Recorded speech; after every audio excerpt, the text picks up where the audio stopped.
Assalamualaikum warahmatullahi wabarakatuh. Baiklah, kami dari kelompok 3 akan mempresentasikan mengenai kasus pada kafe yang menerapkan riset operasi. Sebelumnya, saya akan memperkenalkan anggota kelompok 3 terlebih dahulu. Anggota yang pertama yaitu Rahtudila Rumita dengan NIM 2102937. Nah, anggota yang kedua itu Nabila Sari dengan NIM 2102997. Dan anggota yang ketiga Umul Hafizah dengan NIM 210299129. Dan yang terakhir Yuninda Asri dengan NIM 210299133. Terdapat beberapa kasus pada kafe yang memakai riset operasi untuk menyelesaikannya. Nah, pada kesempatan ini, kelompok kami akan mempresentasikan 4 kasus. Nah, untuk kasus yang pertama yaitu, sebuah kafe membuka lowongan pekerjaan untuk 4 orang karyawan baru. Pekerjaannya yaitu, 1 orang sebagai koki, 1 orang sebagai pelayan kafe, 1 orang sebagai barista, 1 orang sebagai kasir. Setiap karyawan mendapatkan pekerjaan yang berbeda. Biaya tugas atau pekerjaan karyawan dirincikan sebagai tabel berikut. Dapat dilihat di sini, pada baris pekerjaannya yaitu koki, pelayan kafe, barista, kasir. Nah, pada kolomnya terdapat karyawan A, karyawan B, karyawan C, dan karyawan D dengan biaya masing-masing 1.500.000, dapat teman-teman lihat 1.400.000 dan seterusnya. Nah, di sini kafe tersebut meminta kita untuk membantu mereka mengatur pekerjaan keempat karyawan tersebut agar biaya total untuk keseluruhan gaji karyawan tersebut minimum. Yuk, mari kita bantu kafe tersebut agar gaji karyawannya minimum. Nah, terdapat beberapa metode untuk menyelesaikan kasus ini. Salah satu metodenya yaitu metode penugasan. Nah, langkah-langkah metode penugasan yang pertama yaitu merubah atau menyusun tabel biaya menjadi reduce cost metrik dengan cara yang pertama, pilih biaya terkecil setiap baris. Nah, ini tabel yang tadi, pada baris yang pertama atau karyawan A dapat dilihat biaya terkecilnya itu 1.400.000. Sedangkan pada baris kedua atau karyawan B itu dapat dilihat biaya terkecilnya 1.800.000. Nah, pada karyawan C itu biaya terkecilnya 1.600.000. Pada karyawan D biaya terkecilnya 1.500.000. Nah, langkah selanjutnya, kurangkan semua biaya dengan biaya terkecil setiap baris. Nah, biaya pada kolom pertama yaitu 1.500.000. Sedangkan biaya terkecilnya tadi itu 1.400.000. Jadi kita kurangkan 1.500.000, kita kurangkan dengan 1.400.000. Begitu juga dengan kolom B. Biaya karyawan A dengan pelayanan kafe itu 1.400.000 dengan dikurangi dengan biaya terkecilnya 1.400.000. Pada kolom ketiga itu biayanya 1.800.000 dikurangi dengan biaya terkecilnya yaitu 1.400.000. Begitu juga dengan baris yang kedua atau karyawan B, biaya terkecilnya tadi 1.800.000. Jadi semua biaya pada baris kedua kita kurangi dengan 1.800.000. Begitu juga dengan baris ketiga atau karyawan C, biaya terkecilnya tadi kita dapat 1.600.000. Semua biayanya kita kurangi dengan 1.600.000. Begitu juga dengan kolom yang keempat atau karyawan D, semua biaya pada baris keempat kita kurangi dengan 1.500.000. Nah, setelah diselisihkan dengan nilai minimum tadi, maka didapatkan hasil sebagai berikut. Pada baris pertama, karyawan A dengan pekerjaan koki itu terdapat biaya 100.000. Sedangkan pada kolom kedua, karyawan A pelayanan kafe itu tidak ada biayanya atau nol. pada kolom ketiga karyawan A dengan pekerjaan barista itu biaya 400.000 dan dapat teman-teman lihat untuk biaya yang lainnya. Nah, langkah selanjutnya yaitu kita memeriksa apakah setiap kolom telah mempunyai nilai 0. Apabila ada yang belum, maka langkah selanjutnya yaitu karena pada tabel kita belum semua kolom memiliki nilai 0, maka kita pilih nilai terkecil dari setiap kolom. Nah, pada kolom koki atau kolom pertama, kita lihat bahwa nilai terkecilnya yaitu 100.000. Pada kolom kedua atau pelayanan kafe, itu nilai terkecilnya 0. Pada baris ketiga atau pekerjaan barista, itu nilai terkecilnya 300.000. Pada pekerjaan kasir, itu biaya terkecilnya itu 0. Setelah itu, kita kurangkan semua biaya dengan biaya terkecil tadi. Pada langkah sebelumnya, kita mengurangkan setiap baris dengan biaya terkecil pada baris tersebut. Sedangkan pada langkah kedua ini, kita mengurangkan setiap kolom dengan biaya terkecil pada kolom tersebut. Nah, pada kolom pertama itu biaya terkecilnya tadi itu 100.000, jadi semua biaya kita kurangi dengan 100.000. Dapat teman-teman lihat di sini pada baris pertama kolom pertama itu 100.000 dikurangi dengan 100.000. Kolom kedua baris kedua itu 200.000 dikurangi dengan 100.000. Begitu juga dengan kolom ketiga baris pertama itu biaya terkecilnya tadi 300.000, jadi 400.000 dikurangi dengan 300.000. Pada baris kedua dengan kolom ketiga itu 600.000 dikurangi 300.000 dan begitu seterusnya. Nah, langkah selanjutnya menentukan nilai optimal dengan cara menutup semua nilai dengan 0 dengan menggunakan garis vertikal atau horizontal seminimal mungkin. Nah, dapat teman-teman lihat di sini, kita mencari nilai 0 yang terbanyak pada setiap barisnya, lalu kita hubungkan dengan memberikan garis vertikal.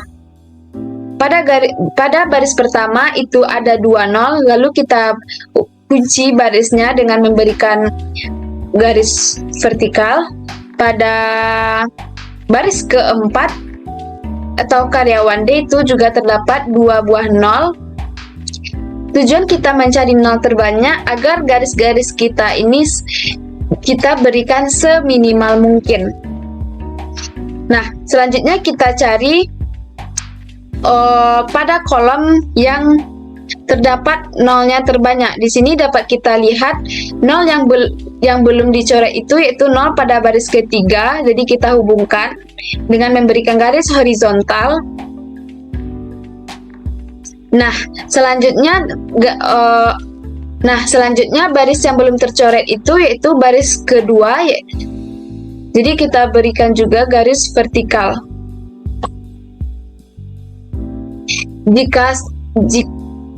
Jika jumlah garis sudah sama dengan jumlah kolom dan baris, maka solusi optimal sudah tercapai. Tetapi jika belum, maka lanjut pada step berikutnya. Jadi rumusnya tersebut jumlah kolom sama dengan jumlah baris sama dengan jumlah garis. Nah, jumlah kolom kita itu ada 4. Ada kolom koki, pelayanan kafe, barista, dan kasir. Sedangkan jumlah baris kita juga ada 4, yaitu karyawan A, B, C, dan D. Nah, kita juga mendapatkan jumlah garisnya ada 4. 1, 2, 3, 4. Jika kita telah menemukan jumlah kolom sama dengan jumlah baris sama dengan jumlah garis, maka solusi kita sudah optimal. Kita lanjut kepada langkah berikutnya. Langkah selanjutnya yaitu menentukan pengalokasian atau schedule penugasan. Caranya yaitu pilih di antara semua baris dan kolom ini 0-nya yang paling minimum. Kita lihat 0-nya yang paling minimum itu berada pada baris kedua dengan kolom 2, itu 0-nya hanya 1 pada kolom 2. Kita lingkari. Nah, 0 minimum selanjutnya itu dapat kita lihat itu pada baris ketiga. 0-nya itu berada pada kolom keempat atau kolom kasir. Jadi kita lingkari. Kita lihat selanjutnya, pada kolom keempat itu telah diambil oleh baris ketiga atau karyawan C. Jadi, pada baris keempat, kolom keempat tidak dapat digunakan lagi. Selanjutnya dapat kita lihat, baris keempat ini dapat menggunakan 0 pada baris ketiga. Selanjutnya itu dapat kita lihat, pada baris pertama itu 0 pada kolom kedua sudah digunakan oleh karyawan B atau baris kedua. Jadi ini tidak dapat lagi digunakan oleh baris pertama. Otomatis kita mengambil pada kolom pertama dan baris pertama. Langkah selanjutnya, untuk menentukan nilai karyawan A dengan pekerjaan koki, kita melihat posisi nolnya. Dapat kita lihat itu posisinya baris pertama dan kolom pertama. Jadi kita lihat pada tabel awal tadi, nilai pada baris pertama dan kolom pertamanya. Untuk karyawan B kita lihat juga pada baris kedua dengan kolom kedua, dan baris ketiga kita lihat juga pada kolom keempat itu nilai paling optimalnya, dan karyawan D juga begitu.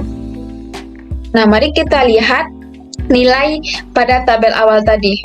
Nah, sesuai dengan yang tadi, untuk karyawan A itu nilai optimalnya pada pekerjaan koki, atau tadi dapat kita lihat posisi nolnya itu berada pada baris pertama, kolom pertama. Jadi ini nilai optimalnya. Nah, pada baris kedua itu tadi nilai nolnya pada baris kedua, kolom kedua. Jadi nilai optimalnya 1.800.000. Selanjutnya, pada baris 3, posisi nolnya terdapat pada kolom keempat, yaitu 1.600.000. Sedangkan pada kolom terakhir atau kolom keempat, posisi nolnya terdapat pada kolom ketiga.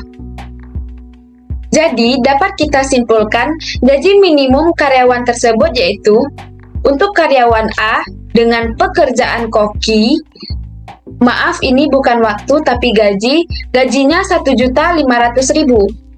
Sedangkan untuk karyawan B dengan pekerjaan pelayanan kafe, itu gajinya 1.800.000. Karyawan C dengan pekerjaan kasir, gajinya 1.600.000. Karyawan D dengan pekerjaan barista, gajinya 1.800.000. Jadi, itulah gaji minimum karyawan pada kafe tersebut.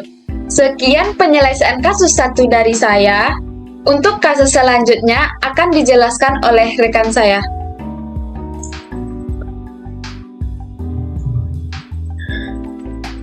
Baiklah, saya Umar Hafiza akan melanjutkan menjelaskan mengenai kasus 2 pada kafe dengan memanfaatkan riset operasi. Nah, kasus 2 ini yaitu kafe tersebut akan memproduksi roti kasur atau roti sobek dan bulu gulung. Untuk membuat roti kasur atau roti sobek dan bulu gulung tersebut membutuhkan 3 jenis bahan utama yang akan digunakan. Nah, di sini bahan utama yang pertama yaitu tepung terigu, bahan kedua yaitu mentega, dan bahan ketiga gula pasir. Nah, setiap kue menggunakan bahan utama dengan kapasitas bahan yang berbeda-beda. Untuk roti kasur atau roti sobek membutuhkan 200 gram tepung terigu, 30 gram mentega, dan 7 gram gula pasir. Sedangkan untuk bolu gulung membutuhkan 70 gram tepung terigu, 125 gram mentega, dan 10 gram gula pasir. Nah, masing-masing dari bahan utama ini memiliki kapasitas maksimum sebanyak 28.000 gram untuk tepung terigu, 16.000 gram untuk mentega, dan 2.000 gram untuk gula pasir.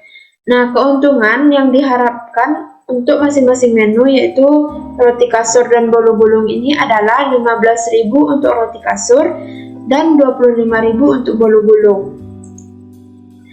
Nah, sebelumnya kita memindahkan permasalahan atau kasus tersebut ke dalam bentuk tabel, di mana di sini ada di kolom pertama ada roti sobek, bolu gulung dan kapasitasnya. Di baris kedua ada tepung terigu dengan masing-masing berat yang dibutuhkan untuk roti kasur, bolu gulung, dan kapasitas maksimalnya. Lalu ada mentega, gula pasir, dan keuntungan yang diperoleh dari masing-masing menu, yaitu roti kasur dan bolu gulung. Nah, jika diterjemahkan ke dalam bentuk matematika, maka untuk keuntungan maksimumnya akan dihitung, yaitu Z sama dengan 15.000 X1, yang mana X1 ini mewakilkan roti kasur atau roti sobek, ditambah 25.000 kali X2, yang mana X2 ini mewakilkan bolu gulung. Nah, untuk tepung terigu yaitu 200 X1 tambah 70 X2, karena kapasitas maksimumnya 28.000, maka pertidaksamaannya yaitu kecil sama dari 28.000. Begitu juga untuk mentega dan gula pasir. Untuk mentega 30 X1 ditambah 125 X2 akan kecil sama dari 16.000, dan gula pasir 7 X1 ditambah 10 X2 kecil sama dari 2.000. Nah, di sini kita akan menyelesaikan permasalahan kasus 2 ini dengan menggunakan metode simplex. Nah, untuk langkah pertamanya itu mengubah fungsi tujuan dan fungsi kendala dari bentuk umum ke bentuk baku. Nah, untuk Z sama dengan 15.000 X1 ditambah 25.000 X2 ini, untuk di sebelah kanannya kita jadikan sama dengan 0, maka bentuk persamaannya menjadi Z dikurang 15.000 X1 dikurang 25.000 X2 sama dengan 0. Nah, untuk tepung terigu, mentega, dan gula pasir masing-masingnya masih berbentuk pertidaksamaan. Lalu kita ubah menjadi persamaan, yaitu sama dengan 0. Maka untuk tepung terigu, bentuk persamaannya menjadi 200 X1 ditambah 70 X2 ditambah 28.000 ditambah S1 sama dengan 0. Nah, untuk mentega 30 X1 ditambah 125 X2 ditambah 16.000 ditambah S2 sama dengan 0. Dan untuk gula pasir menjadi 7 X1 ditambah 10 X2 ditambah 2000 ditambah S3 sama dengan 0. Nah, untuk langkah kedua yaitu menyusun persamaan yang telah kita susun tadi ke dalam bentuk tabel. Yang mana tabelnya ini berisi VD ini yaitu variabel dasar, lalu ada Z, X1 yang mewakilkan roti sobek atau roti kasur, X2 yang mewakilkan bolu gulung, S1, S2, S3, NK lalu indeks. Nah, untuk persamaan Z-nya sesuai dengan fungsi tujuan tadi, Z-nya memiliki konstantanya 1, X1-nya negatif 15.000, X2-nya negatif 25.000. Pada fungsi tujuan tadi tidak ada S1, S2, S3, maka kita tulis 0 dan juga tidak ada NK-nya. Lalu untuk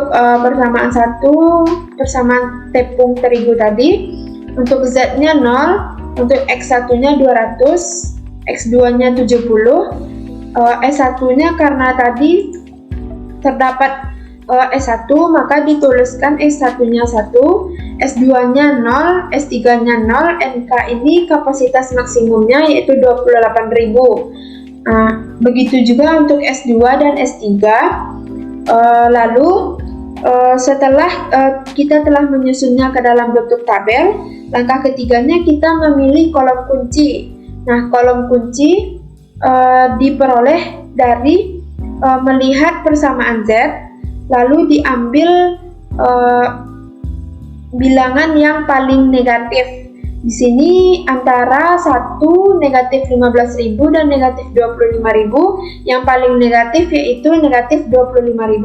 Maka kita kotakkan kolomnya yang X2. Selanjutnya kita tentukan baris kunci. Nah, baris kunci ini kita dapatkan dari indeks yang positif paling kecil.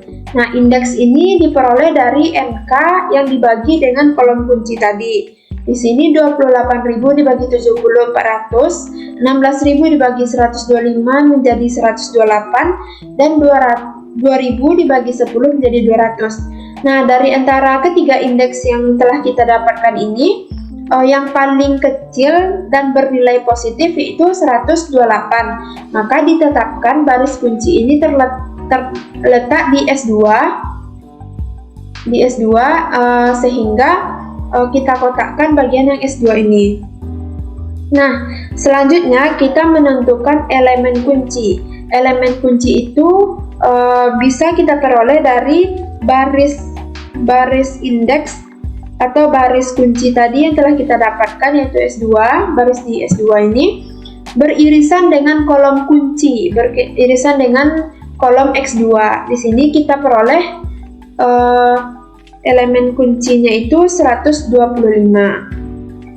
Lalu mengubah nilai-nilai pada baris kunci. Nah, baris kunci itu kan terletak di baris S2 ini.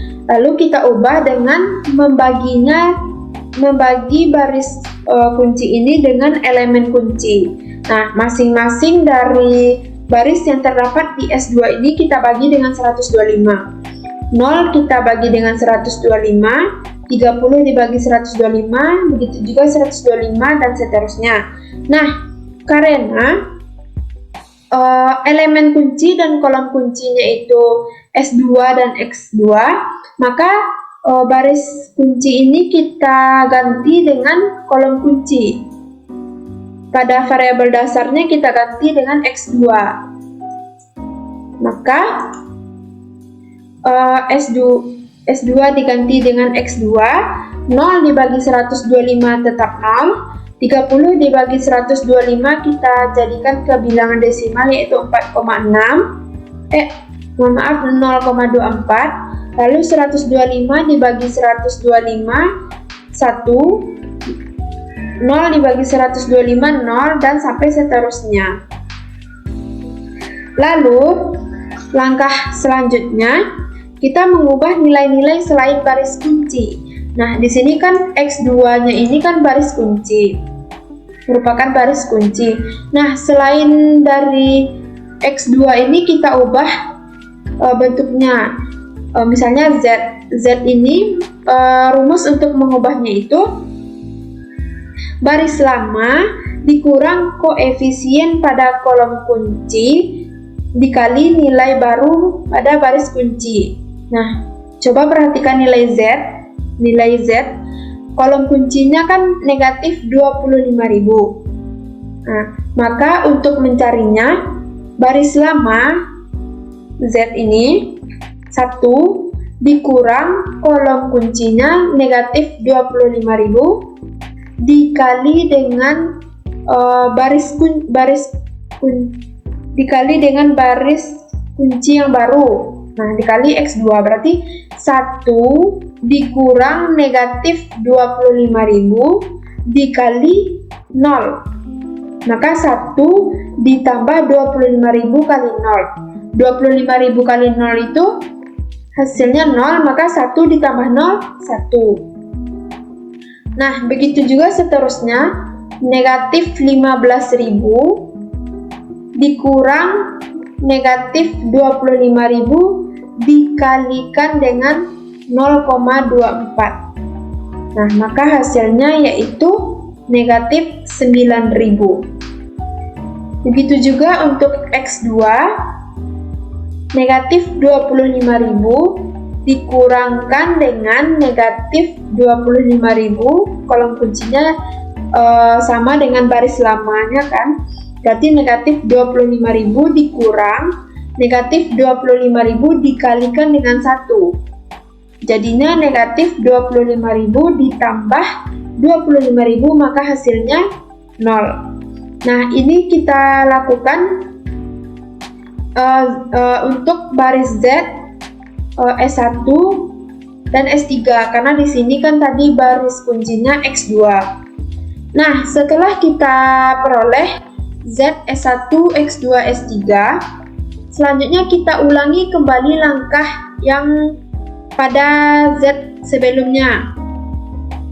Di sini kita perhatikan pada persamaan Z, tadinya kita akan mengambil nilai yang paling negatif. Nah, di sini nilai yang paling negatif antara 1, min 9.000, 0, 0, 200, 0, 3.200.000, yaitu negatif 9.000. Maka kita petakan atau kita tandai itu di bagian kolom X1. Selanjutnya, kita tentukan indeksnya dengan membagi NK dengan kolom kunci yang diperoleh. Di sini 3.200.000 dibagikan dengan negatif 9.000 mendapatkan hasil negatif 355,55. Nah, begitupun dengan 19.040 dibagi 183,2 hasilnya. Nah, 128 dibagi 0,24 hasilnya 533,33. Lalu 720 dibagi 4,6 hasilnya 156,52. Nah, di sini tadinya kita akan menentukan baris kunci itu berdasarkan indeks yang mana kita akan memilihnya bilangan positif paling kecil. Nah, di sini di baris Z itu tuh udah negatif, maka tidak kita ambil. Maka akan kita ambil dari ketiga indeks ini yang paling kecil bernilai positif. Selanjutnya kita menentukan elemen kunci, yang mana elemen kunci ini merupakan irisan antara kolom kunci dengan baris kunci yang telah kita peroleh. Di sini kolom kunci itu terletak di kolom X1 dan baris kunci itu terletak di baris S1. Nah, irisan antara kolom X1 dengan baris S1 itu yaitu 183,2. Nah, elemen kunci ini berfungsi untuk menentukan baris baru untuk baris kunci. Nah, di sini karena S1 beririsan dengan X1, maka untuk variabel dasarnya kita ganti menjadi X1. Nah, kita tentukan baris baru untuk baris kunci ini, yaitu dengan membaginya dengan elemen kunci. Nah, 0 kita bagi dengan 183,2 bernilai 0. 183,2 dibagi 183,2 bernilai 1. 0 dibagi elemen kunci bernilai 0. 1 dibagi elemen kunci bernilai 0,0054 dan begitupun seterusnya sampai NK. Nah, selanjutnya kita menentukan baris yang lain kecuali baris kunci yang telah kita bagi dengan elemen.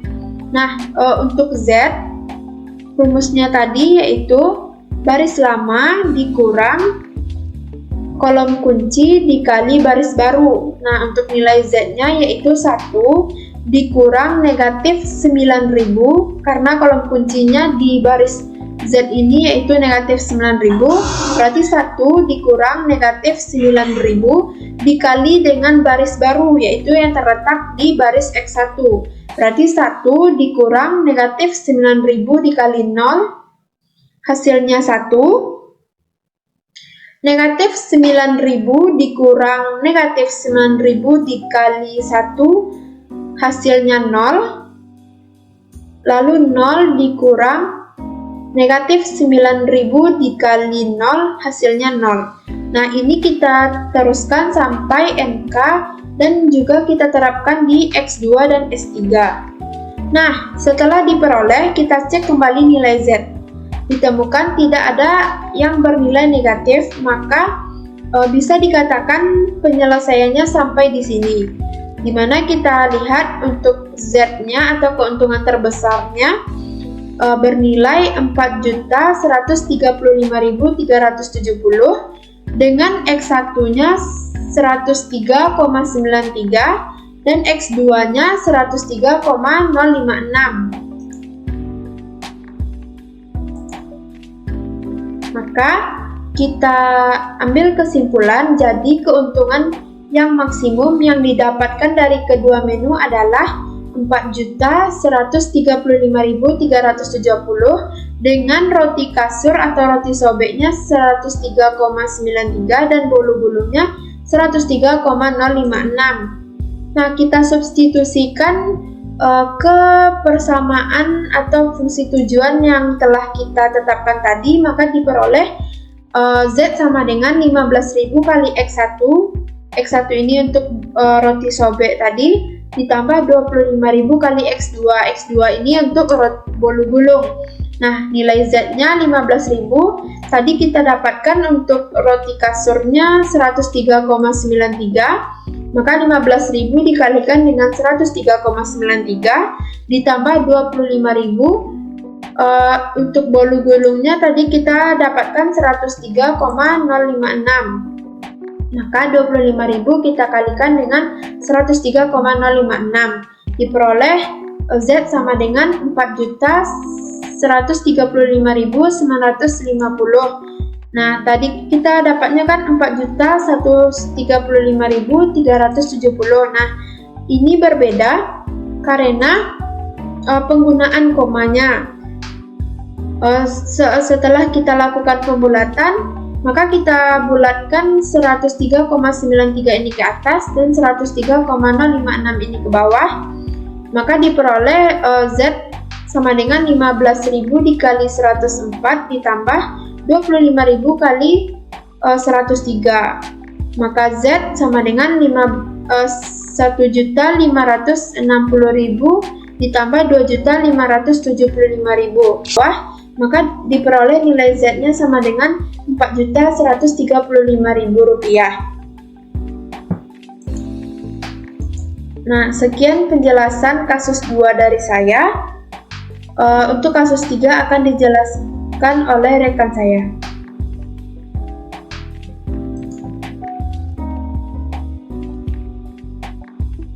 Perkenalkan, saya Nabila Sari dengan NIM 21029097 akan menjelaskan mengenai kasus ketiga ini. Sebuah kafe akan mengiklankan menu-menu yang tersedia dengan menggunakan radio-radio lokal, televisi, serta media sosial. Anggarannya membatasi pengeluaran periklanan tersebut pada Rp1.600.000 per bulan. Setiap menit iklan radio memerlukan biaya Rp320.000, untuk iklan di televisi memerlukan biaya Rp180.000 dan setiap menit iklan di media sosial memerlukan biaya Rp240.000. Perusahaan tersebut ingin menggunakan radio setidaknya 40.000 menit per bulan, untuk televisi sebanyak 180.000 menit per bulan, dan untuk media sosial sebanyak 120.000 menit per bulan, dengan total ketiga platform yaitu 2 juta menit per bulan. Pengalaman masa lalu memperlihatkan bahwa setiap menit iklan media sosial biasanya menghasilkan 6 kali lebih banyak penjualan daripada setiap menit iklan radio.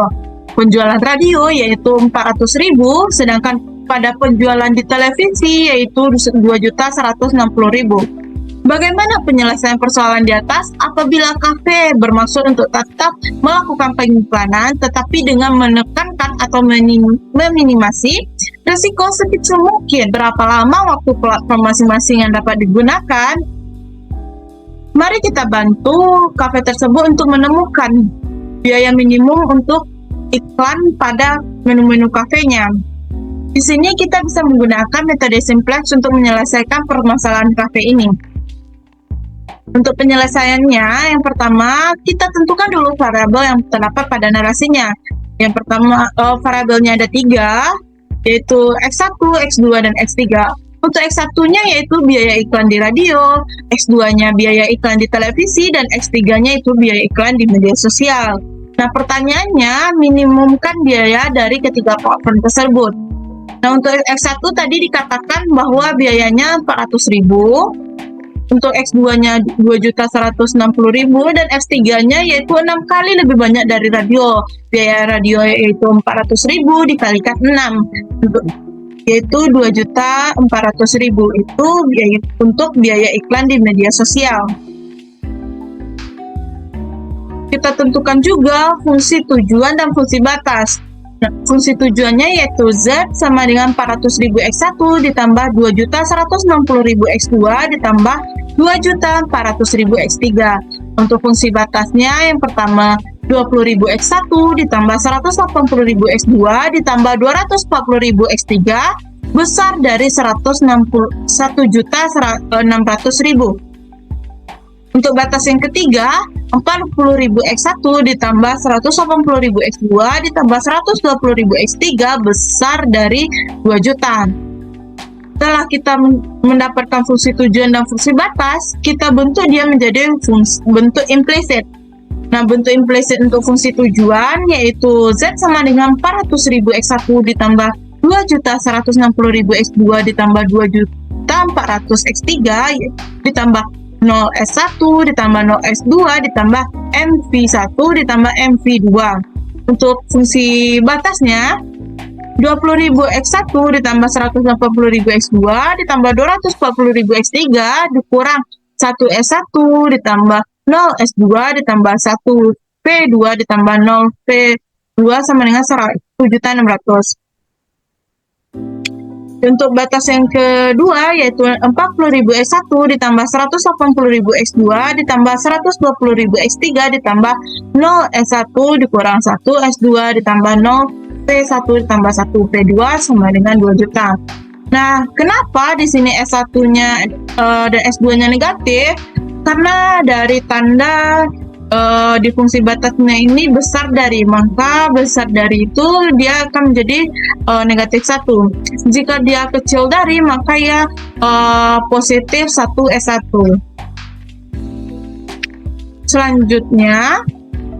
Selanjutnya kita akan memasukkan fungsi tujuan dan fungsi batasnya ke dalam tabel minimasi ini dan untuk kita selesaikan. Yang pertama yaitu CJ ini yaitu fungsi tujuan. Dan untuk C ini yaitu ada V1, V2 merupakan batas 1 dan batas 2. Di sini juga ada X1, X2, X3, S1, S2, V1, V2 serta NK dan indeksnya. CJ kita inputkan terlebih dahulu fungsi tujuannya yaitu 400.000 X1, 2.160.000 X2 sampai yaitu MP2.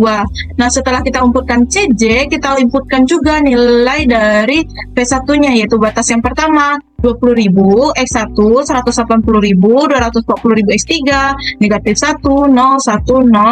Untuk NK-nya 1.600.000. Untuk batas keduanya sama sampai untuk NK-nya 2 juta. ZJ ini kita peroleh dari 20.000 dikalikan M ditambah 40.000 dikalikan M yaitu 60.000 M. Untuk yang keduanya 180.000 M dikali 180.000 ditambah ya peroleh hasil 360.000 M. Kita lakukan dengan cara yang sama sampai 1.600.000 dikalikan M ditambah 2 juta dikalikan M memperoleh hasil 3.600.000 M. ZJ dikurang CJ. Nah, ZJ ini kan yang ini dikurang dengan CJ yang ini. Maka 60.000 M dikurang 400.000. Selanjutnya 360.000 M dikurang dengan 2.160.000 sampai yaitu M dikurangkan dengan M memperoleh hasil 0. Setelah kita memperoleh hasil ZJ kurang CJ, untuk menentukan kolom kuncinya, kolom kunci ini kita peroleh dari ZJ kurang CJ yang terbesar. Di sini ZJ dikurang CJ yang terbesar yaitu kita mendapatkan kolom kuncinya, kita perlu mencari baris kuncinya. Nah, bagaimana cara mencari baris kuncinya? Bagaimana cara kita menentukan baris kuncinya? Untuk menentukan baris kuncinya, yaitu NK dibagi dengan kolom kunci, yaitu 1.600 dibagi dengan 180.000 mendapatkan 8,89. Dan untuk P2-nya yaitu NK-nya 2 juta dibagi dengan 180.000 mendapatkan 11,11. Untuk menentukan yang mana baris kuncinya yaitu kita mencari angka yang terkecil. Nah, namun di peraturan indeksnya ini tidak boleh angkanya negatif. Nah, berarti kita peroleh ini yaitu baris kuncinya. Ini juga kita memperoleh yaitu elemen kuncinya 180.000. Selanjutnya kita akan membuat baris baru. Nah, karena P1 dengan X2 ini bersisihan, maka V1 ini kita ganti menjadi X2. Selanjutnya kita akan membuat baris baru untuk X2 nanti. X2 nanti itu caranya baris kunci dibagi dengan elemen kunci. Di sini baris kuncinya yaitu 20.000 dibagi dengan elemen kuncinya 180.000 akan mendapatkan 1/9. Nah, di sini 180.000 dibagi 180.000 yaitu 1, 240.000 dibagi 180.000 sampai NK-nya 1.600.000 dibagi dengan elemen kuncinya 180.000 untuk memperoleh baris baru di X2-nya. Ini merupakan baris barunya. Baris barunya yaitu seperti yang saya bilang tadi, baris kunci dibagi dengan elemen kunci sampai 80/9. M-nya itu diganti dengan nilai X yang X2-nya yaitu 2.160.000. Nah, untuk mendapatkan nilai dari V2-nya ini yaitu baris lama dikurang kolom kunci elemen kunci dikali dengan baris baru. Untuk memperoleh V2-nya ini yaitu baris lama dikurang elemen kunci dikali baris baru. Tadi baris lamanya 40.000 dikurang elemen kuncinya 180.000 dikali dengan 1/9 mendapatkan hasil 2. Nah, untuk X2-nya menggunakan cara yang sama sampai dengan NK-nya didapatkan 40. Nah, selanjutnya dengan langkah yang sama kita perlu mencari ZJ-nya berapa, ZJ kurang CJ-nya juga berapa. Untuk ZJ-nya itu 2.160.000 dibagi 9 ditambah 2M. Nah, 240.000 tambah 2M. Untuk ZJ di X2-nya juga sama, ZJ di X3-nya juga sama langkahnya sampai dengan NK-nya. Selanjutnya juga itu mencari ZJ kurang CJ yaitu ZJ-nya itu 240.000 ditambah 2M dikurang dengan 400.000. Nah, maaf di sini harusnya cuma 2M. Nah, ini tidak 20.000 ini enggak. Nah, ini 2M harusnya 2M dikurang dengan 240.000 dikurang 400.000 negatif 160.000. Nah, untuk X2-nya yaitu ZJ-nya 2.160.000 dikurang 2.160.000. Ini benar. Terus ZJ-nya 2.880.000 dikurang 12M.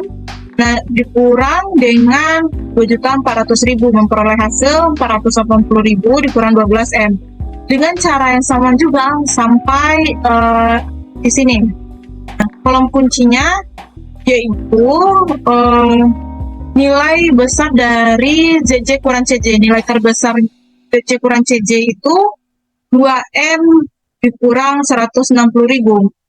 Kenapa tidak ini? Karena nilai M-nya sudah negatif, berarti dia tidak besar. Ini juga, dan ini juga M saja. Sedangkan ini ada 2M. Makanya ini di kolom X1 ini merupakan kolom yang terbesar. Kolom ZJ kurang CJ yang terbesar. Nah, selanjutnya kita perlu menentukan baris kunci. Baris kunci ini kita peroleh dari indeks. Nah, caranya sama, yaitu NK dikurang dengan kolom kunci. Kolom kuncinya 80/9 dibagi 1/9 mendapatkan 80. 40 dibagi 2 yaitu 20. Maka yang di indeks ini kita perlu mencari angka terkecilnya. Elemen kunci yaitu 2. Untuk selanjutnya kita gunakan elemen kunci ini untuk membentuk baris baru. Nah, untuk membuat baris baru yaitu nanti di sini akan diganti menjadi X1 karena di sini X1. Nilai 400.000 ini dipindahkan menjadi nilai M ini diganti menjadi 400.000. Selanjutnya untuk mencari yang baris baru untuk X1 ini yaitu dengan cara baris kunci dibagi dengan elemen kunci. 2 dibagi dengan 2 yaitu 1. Di sini juga 0 dibagi 2 yaitu 0. Min 12 dibagi 2 yaitu min 6. Nah, maka untuk selanjutnya kita lanjut kepada tabel 3. Pada tabel 3 ini kita memperoleh X1 tadi yaitu dari baris kunci dibagi dengan elemen kunci.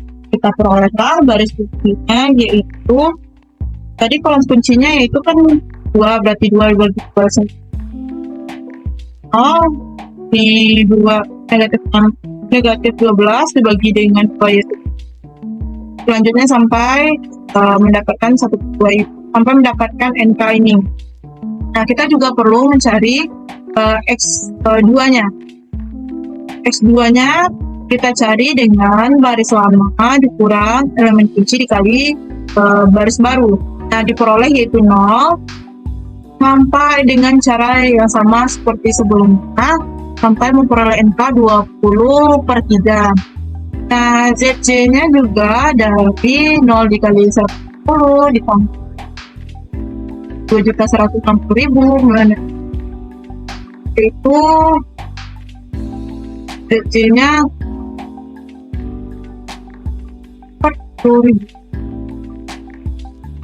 400.000. Untuk ZJ-nya kita juga menggunakan cara yang sama seperti sebelumnya, yaitu 0 dikali 2.160.000 ditambah 1 dikali 400.000, yaitu 400.000, sampai kita memperoleh ZJ-nya di sini 22.400.000. ZJ dikurang CJ yaitu 400.000 dikurang 400.000,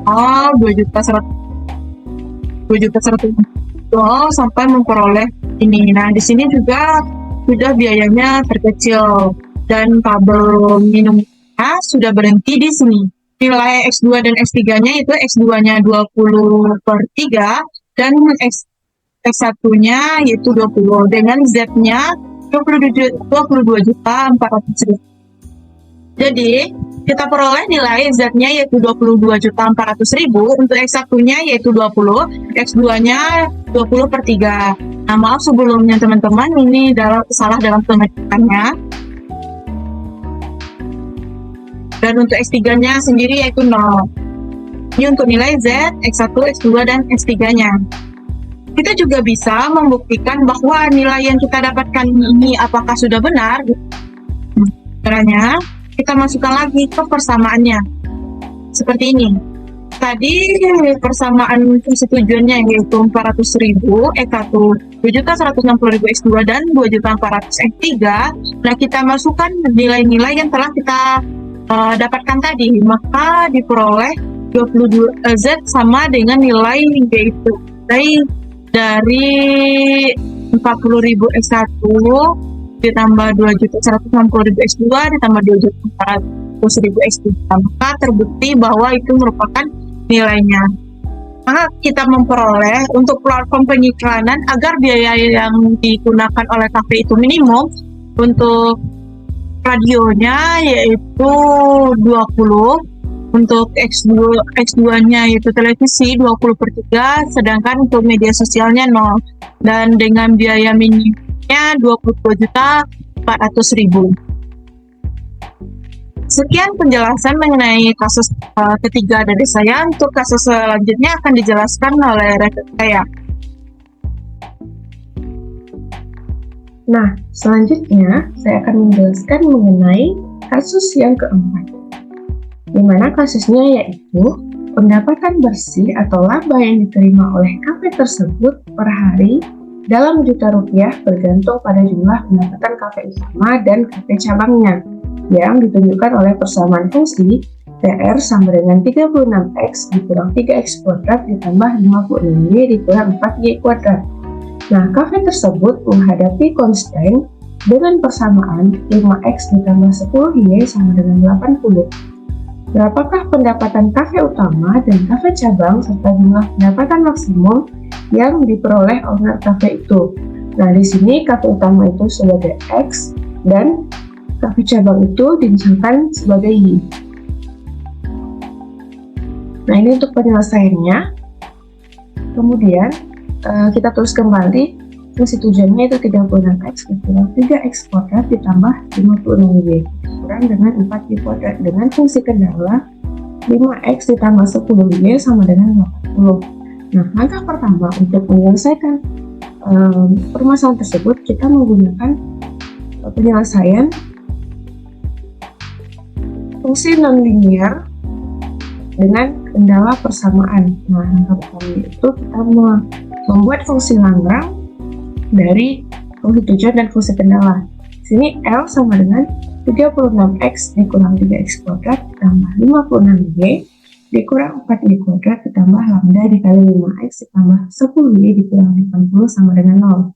Nah, selanjutnya kita akan mencari syarat perlunya. Di sini adalah turunan dari masing-masing turunan dari fungsi Lagrange terhadap masing-masing variabelnya. Di sini terhadap x, kemudian terhadap y, dan terhadap lambda.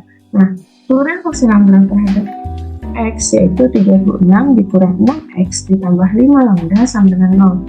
Kita tandai sebagai persamaan yang pertama. Kemudian, kita turunkan fungsi Lagrange terhadap y yaitu 56 dikurang 8y ditambah 10 lambda sama dengan 0. Kita tandai sebagai persamaan yang kedua. Dan yang selanjutnya, kita turunkan fungsi Lagrange terhadap variabel lambda. Kita memperoleh 5x ditambah 10y dikurang 80 sama dengan 0. Kita tandai sebagai persamaan yang ketiga. Nah, selanjutnya kita eliminasi persamaan yang pertama dan yang kedua untuk menyamakan variabel lambdanya. Kita mengalihkan persamaan yang pertama dengan 2 dan persamaan kedua dengan 1, sehingga memperoleh hasil negatif 12x ditambah 10 lambda ditambah 72 sama dengan 0 dan negatif 8y ditambah 10 lambda ditambah 56 sama dengan 0. Nah, di sini kita kurangkan sehingga hasilnya yaitu negatif 12x ditambah 8y ditambah 16 sama dengan 0. Kemudian kita tandai sebagai persamaan yang keempat. Selanjutnya kita eliminasi persamaan 3 dan persamaan 4. Nah, di mana di sini kita akan mengeliminasi variabel y, sehingga persamaan pertama kita kali dengan 1/5 dan persamaan ketiga kita kali dengan 1/5 dan persamaan keempat kita kali dengan 1/4, sehingga kita memperoleh hasil x ditambah 2y dikurang 16 sama dengan 0 dan negatif 3x ditambah 2y sama dengan 4. Setelah dieliminasi kita memperoleh hasil 4x dikurang 20 sama dengan 0, dimana 4x sama dengan 20, dan kita memperoleh hasil akhirnya yaitu x sama dengan 5. Nah, karena kita sudah memperoleh nilai x sama dengan 5, maka kita substitusikan nilai x sama dengan 5 tersebut ke persamaan yang sebelumnya. Nah, di sini persamaannya yaitu 5x ditambah 10y dikurang 80. Jadi kita menggunakan persamaan yang ketiga. Kemudian kita substitusikan nilai x-nya 5 dikali 5 ditambah 10y dikurang 80 sama dengan 0. 25 ditambah 10y dikurang 80 sama dengan 0. 10y sama dengan 80 dikurang 25, dengan 10y sama dengan 65 dan y sama dengan 5,5. Setelah kita mendapatkan nilai x dan y, kita substitusikan nilai x sama dengan 5 ke persamaan yang pertama, dimana persamaannya itu 36 dikurang 6x ditambah 5y sama dengan 0. Kemudian 36 dikurang 6 dikali 5 ditambah 5 lambda sama dengan 0. Nah, 36 dikurang 30 tambah 5 lambda sama dengan 0, dimana 6 ditambah 5 lambda sama dengan 0, 5 lambda sama dengan negatif 6, dan lambda sama dengan negatif 6/5. Dari hasil tadi kita memperoleh titik kritis yaitu x dan y, dimana nilai x-nya adalah 5 dan nilai y-nya adalah 5,5. Nah, selanjutnya kita mencari syarat cukup untuk memenuhi persamaan tersebut, di mana syarat cukup ini merupakan turunan kedua dari fungsi Lagrange terhadap variabel x dan terhadap masing-masing variabel. Pertama terhadap x dan kemudian terhadap y. Nah, di sini turunan kedua fungsi Lagrange terhadap x yaitu negatif 6, di mana negatif 6 itu kecil dari 0, dan turunan kedua fungsi Lagrange terhadap y yaitu negatif 8, di mana negatif 8 tersebut kecil dari 0. Nah, setelah kita menurunkan fungsi Lagrange itu sebanyak 2 kali, kita membuat matriks Hessian, di mana hx-nya itu adalah nilai turunan kedua dari fungsi Lagrange. Dan kita buat matriksnya yaitu negatif 6, 0, 0, dan negatif 8. Kemudian kita cari determinannya. Untuk H11 kita memperoleh determinannya itu negatif 6. Dan untuk H22 kita kalikan negatif 6 dikali negatif 8 yaitu 48. Kemudian kita kurangkan dengan 0 dikali dengan 0. Jadi 48 dikurang 0 sama dengan 48, dimana 48 ini lebih besar dari 0. Nah, kita memperoleh H11 itu kecil dari 0 dan H22 itu besar dari 0, maka fungsi tersebut merupakan fungsi maksimum. Jadi, tujuan untuk mencari syarat cukup ini adalah untuk membuktikan titik kritis yang kita peroleh itu merupakan titik maksimum atau titik minimum. Di sini terbukti bahwa titik kritis yang kita peroleh itu adalah titik maksimum. Selanjutnya, kita masukkan X dan Y yang telah kita peroleh ke fungsi tujuan atau PR. Dimana fungsinya yaitu 36X dikurang 3X kuadrat ditambah 56Y dikurang 4Y kuadrat. Nah, kita substitusikan nilai X dan Y-nya sehingga kita memperoleh 180 dikurang 75 ditambah 308 dikurang 121 sama dengan 292. Nah, jadi kita memperoleh kesimpulan yaitu pendapatan kafe utama tersebut sehari adalah 5 juta rupiah di mana ini adalah nilai X-nya, dan kafe cabang itu 5,5 juta rupiah dan ini adalah nilai Y-nya, serta jumlah pendapatan maksimum yang diperoleh oleh owner kafe tersebut adalah 292 juta rupiah.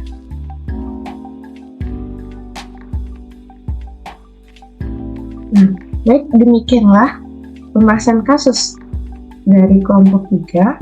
Terima kasih. Wassalamualaikum warahmatullahi wabarakatuh.